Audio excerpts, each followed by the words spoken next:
How's it going, everyone?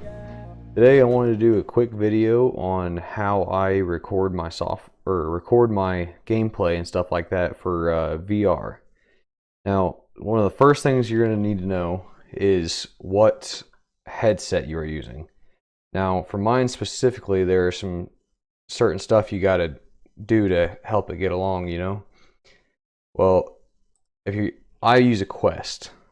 So with a Quest Link, there's a lot of times it won't play audio, or it won't record the audio through OBS. So whenever you're in here looking at your audio right here, it won't show anything even if you're playing games, because it's not recording any actual game audio. So what I've had to do was go to the properties and then change which device it uses, because a lot of times it will show that as your default, but it doesn't actually catch any audio. Now, I think that's for the Quest specifically. I don't think any of the other headsets have that problem. I don't know, I only use the Oculus. Now, if you are using Oculus Quest at least, and you aren't getting that audio out of your headset, you need to go here and it'll say Quest headset or use Windows settings. You want to use your Windows settings, so that way it plays through on your desktop down here, or your speakers or whatever you have hooked up, and you record your audio through that. And as far as microphone, again, a lot of stuff, depending on what headset you use, it'll change. So since I use the Quest, there is a glitch in the Link that you cannot use the Quest microphone without going through a whole bunch of hassle.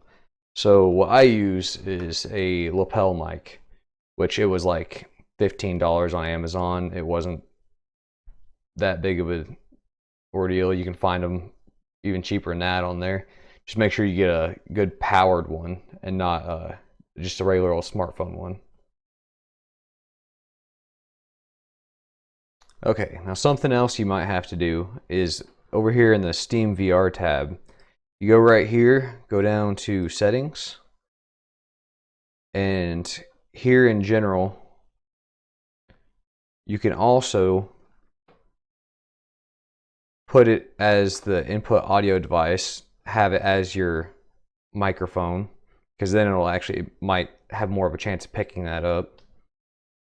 And the audio output device, I just have it set as default because I changed it in Oculus settings. But if you have another headset, you may have a problem with not getting your audio or something like that. Like I said, I don't know. I use an Oculus Quest, so I have to do this kind of stuff. So you would go down here and switch it to the speakers as the output device. Now, I've had some troubles where some games will, even if you change it here, it will force it to go to the headset, but you just got to keep messing with it and make sure that down here on your actual sound bar here, you have it set to whatever you're using. So like I have my speakers set. So you would want to make sure this is set to speakers and then this is set to speakers. So that way when you're recording in your OBS software and have it getting your desktop audio, you will actually be able to, hold on a second, if I can get it to pop up. Well, anyway, you'd actually be able to get it to where you can hear sound. I guess my thing doesn't feel like working today. But yeah, that's pretty much all I use as far as software for the actual capture of my gameplay. I say it's just real simple. It's OBS, Open Broadcast Software, I think is what it's called. And it's free. You don't have to pay for anything on this. Now, another thing that you might have a question with is what editing software I use. Now, for that, I use Wondershare Filmora. You can use this software for free, but it does have a very large, obvious watermark that goes across the your video whenever you post it, because it'll have a banner across the middle of the screen saying Filmora Wondershare. Now, this stuff, I like it because it is very simple to use. Now, some people may not like it because it doesn't have as much stuff as the more expensive softwares you can get. Now, there is another free one called DaVinci something. And now here you can kind of see how like my timelines and stuff work. And yeah, I know I only have one audio track.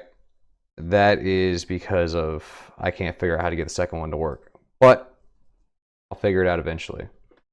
But as you can see up here, you have your different audio files and stuff like that, such as music. You have different titles you can use, different transitions and effects and elements, and it has a lot of stuff that is very good for a starter. But I believe this software is only about $35 for like 3 years or a year or something like that. I remember it was something that was crazy low, and then it was only like $50 or $60 for a lifetime buy, you know. So it's not bad for what it is, and if you get it and then don't like it, at least it's not a couple $100, you know, down and you don't like it. Eventually I'll probably move on to Photoshop, but I don't know when that's going to be. Not sure what the pricing on is that and it's a little more difficult for them my skill level for videos and stuff like that, because I'm still pretty new to this. You can probably see by any of my past videos if you've seen any of them. Now, like I said, a lot of my stuff, this is very, very beginner stuff. This is stuff a lot of people could probably figure out, but at the same time, I've had a few people ask questions, so I figured I'd make a video on it and show you guys how I do it. Now, if you guys like the video, or the video helped you, please subscribe and go through some of my other content and see what you think of that. And if you like the video, leave a like. Y'all have a good one.